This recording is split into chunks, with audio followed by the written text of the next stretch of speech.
Hi, I am doctor Rabbani. हम आपको सिखाएंगे कि किस हिसाब से आप एक बीपी मेजर कर सकते हैं। कि बीपी मेजर करना बहुत ज़रूरी होता है हर किसी का, क्योंकि किसी भी इंसान के कभी भी इमरजेंसी हो सकता है।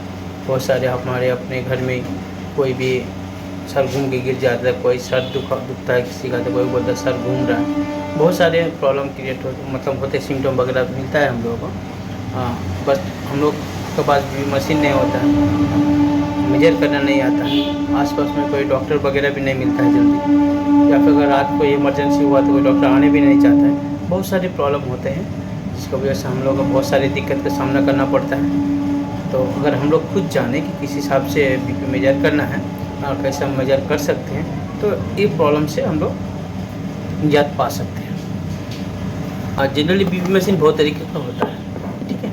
तो एक बीपी मशीन है जिसका एक्चुअली मेडिकल टर्म में जिसको स्पिग्नोमैनोमीटर कहा जाता है, ठीक है। तो एक दूसरा वाला डिजिटल होता है और एक होता है मार्करी वाला, ठीक है। तो ये तीन तरह का होता है। तो ये वाला मैनुअल है, ठीक है। तो मैनुअल में से इसी से हम लोग आप लोग मेजर करना सिखाएंगे। ये बीपी मशीन है, ठीक है। इसी से हम लोग पहले आपको मेजर करना सिखाएंगे। उसके अब हम देखेंगे और बीपी मशीन का जो पार्ट्स है वो देखना बहुत ज़रूरी हो जाता है। ये हम लोगों का बीपी मशीन है, इसका एक घड़ी है, ठीक है। ये जो उसका जो कांटा दिखते हैं वो आगे पीछे होता रहता है जब बीपी मेजर करने तब। दूसरा जो है ये बेलून है और ये वाला छोटा वाला जो है नॉब, और ये हो गया आपका कप, बीपी कप, जिसको हम हाथ में बांधेंगे, ठीक है। तो इसका सब चीज़ का अलग अलग रूल्स है। और ये हो गया आपका स्टेथोस्कोप, ठीक है। इसी का भी मदद लगेगी कि इसको कान में सुनने के लिए।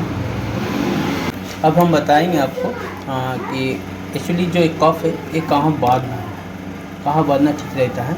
ये जो है बांधने का जो नियम होता है, ये जो हम लोग का ये एल्बो जॉइंट है, मतलब ये जो हम एल्बो जॉइंट के बीचों बीच ये जो हिस्सा है जिसे हम मोड़ते हैं, ये जो हिस्सा में इसी से इसका जो मिडिल पॉइंट है, ये पॉइंट इसी से 2 फिंगर मेजर करके इसको ऊपर बांधना है, ठीक है। इसके ऊपर एक जो कप जो है इसको बांधना है। अब हम दिखा रहे कैसे बांधना है और कैसे मेजर करना है। जनरली जो राइट हैंड होता है वही आइडियल होता है बीपी मेजर करने के लिए, क्योंकि बीपी जो है हम जो मेजर करते हैं वो राइट में इसीलिए क्योंकि वो हार्ट से टूवर्ड्स दूरी में होता है, मतलब जो हार्ट से दूर होता है वही से सही से बीपी मेजर सही होता है। मतलब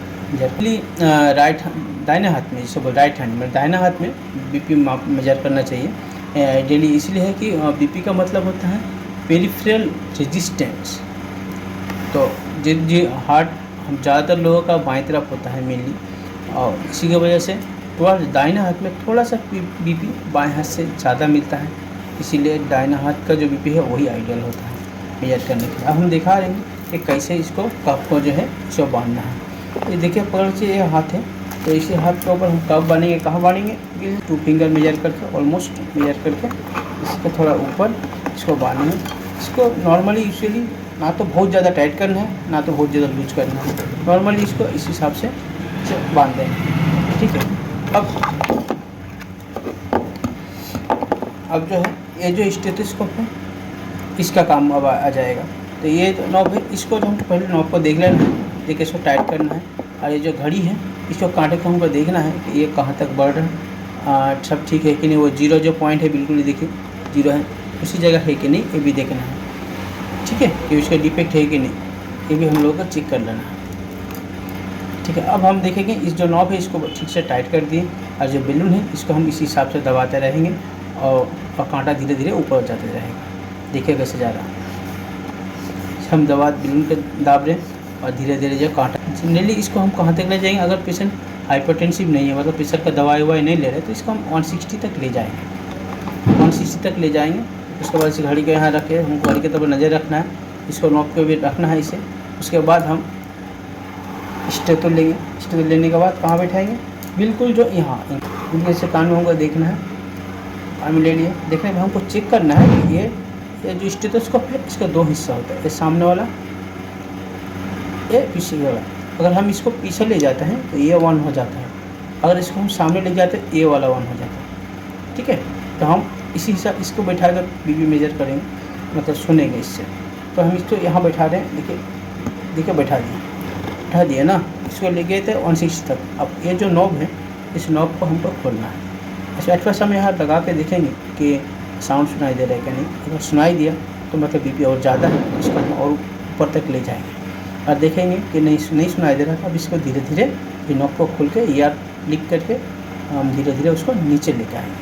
तो ले आकर देखेंगे कि कहाँ से आने के बाद जो है साउंड हमको सुनाई दे रहा है। जिस नंबर पर हमको साउंड सुनाई देगा वही उनका सिस्टोलिक बीपी है, और जहाँ से आते आते साउंड खत्म हो जाएगा वो हो गया उनका डायस्टोलिक बीपी।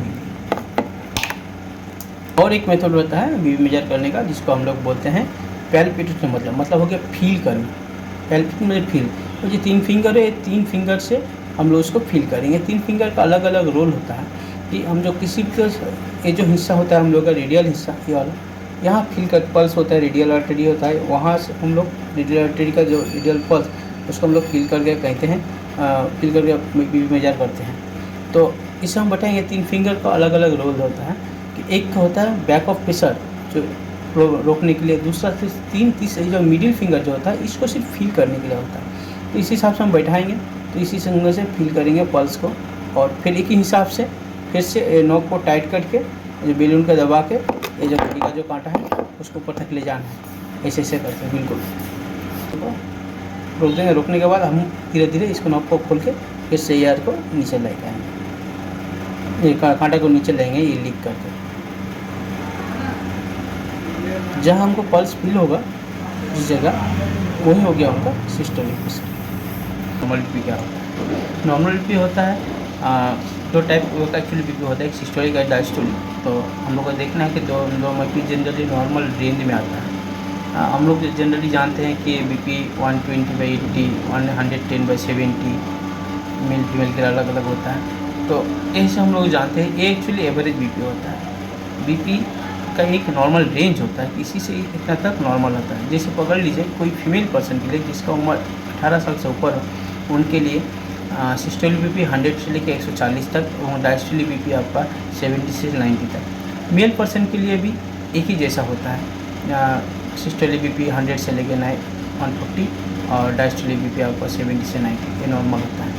पर जनरली जब एवरेज बीपी किया जाता है देखा जाता है कि मेल लोगों का थोड़ा बीपी ज़्यादा होता है, जिसका वजह से उनका एवरेज बीपी थोड़ा सा ऊपर है। जैसे पकड़ लीजिए फीमेल के लिए एवरेज बीपी हो गया आपका 110/70 और मेल के लिए एवरेज बीपी हो गया आपका 120/80। मेरे चैनल को सब्सक्राइब कर देना। Thank you.